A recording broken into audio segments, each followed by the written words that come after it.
हरे कृष्णा। भगवत गीता का अनमोल ज्ञान लेने के लिए सब्सक्राइब करें गिव गीता चैनल को और हाँ, बेल आइकन को क्लिक करना ना भूलें।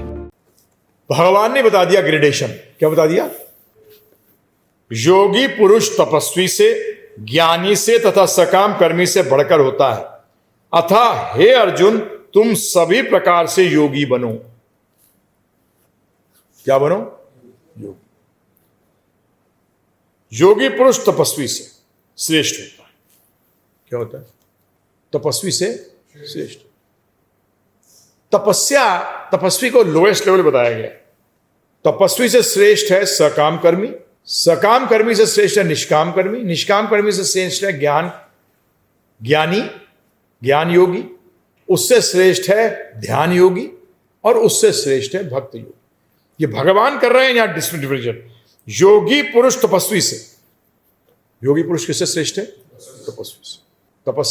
तपस्वी इन्होंने क्या हासिल किए हैं? सिद्धियां।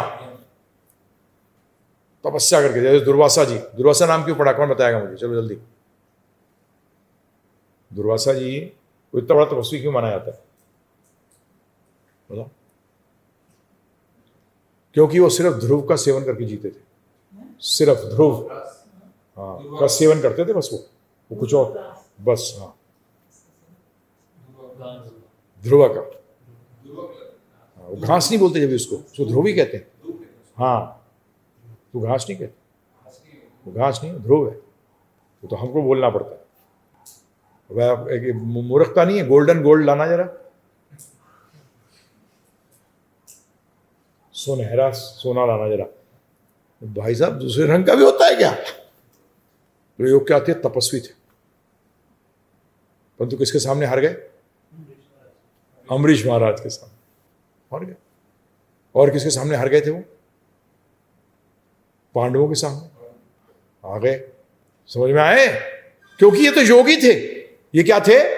योगी। परंतु कौन से योगी, ये भी ध्यान रखना। यहां आता है योगी तपस्वी से, ज्ञानी से। किससे? ज्ञानी से तथा सकाम कर्मी से बढ़कर होता है। तो ये क्या है? सिंपल समझिए। सकाम कर्मी जो है वो तो बिल्कुल एकदम लोएस्ट लेवल पे। कर्म योग में क्या होता है कि वो अपना वर्ण आश्रम के अनुसार अपनी ड्यूटी निर्वाह कर रहा है और भगवान को फल दे रहा है। क्या दे रहा है? इसमें जब आत्मा का ज्ञान आ जाता है तो यह ज्ञान योगी बन जाता है। क्या बन जाता है?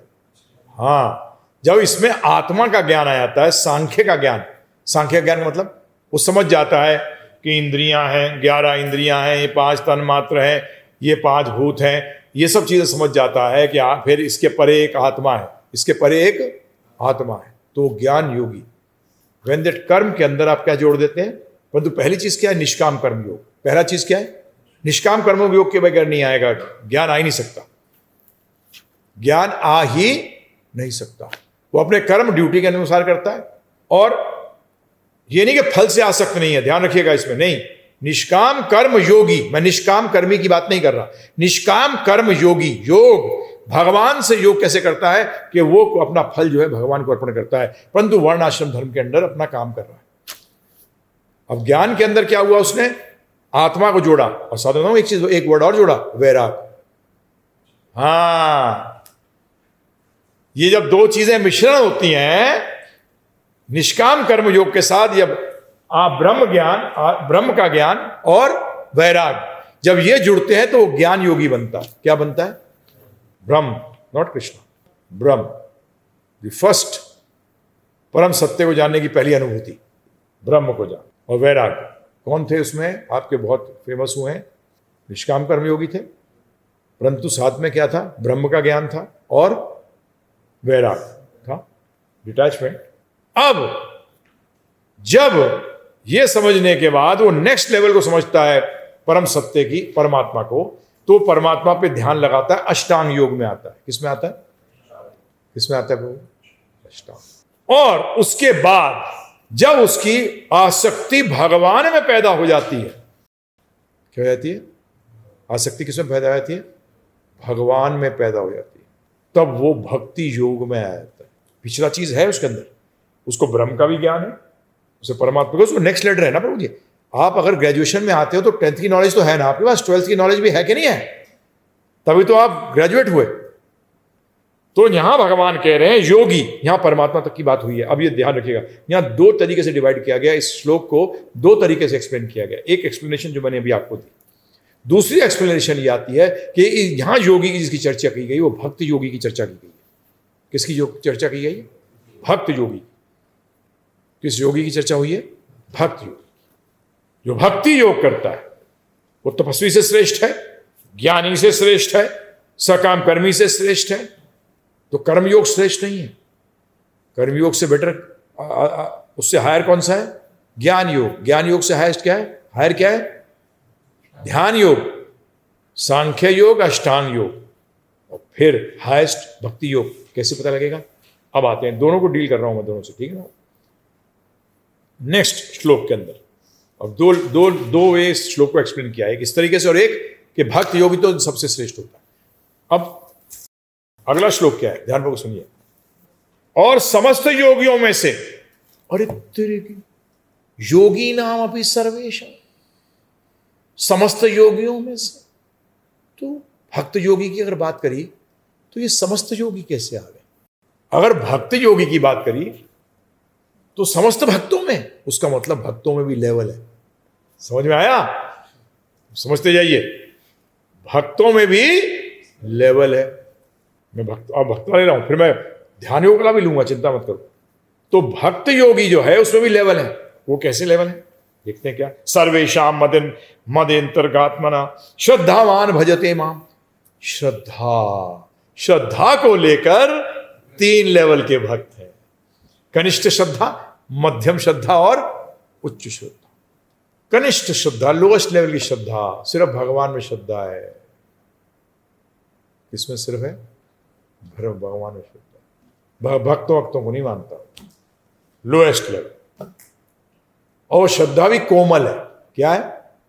क्योंकि शास्त्रों द्वारा, वो शास्त्रों के तर्क और दर्शन में अभिज्ञ है, वो जानता नहीं, जिसके कारण कि उसका फेथ जो है वो प्लायबल हो गया। प्लायबल का मतलब उसे कोई भी डिफीट कर देता है।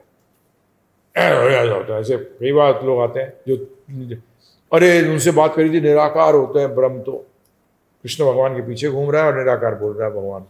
फिर समझाया उसको, हाँ आप सही हो। फिर अगले दिन पहुंच गया किसी और के पास, फिर तुझे फिर लफड़ा।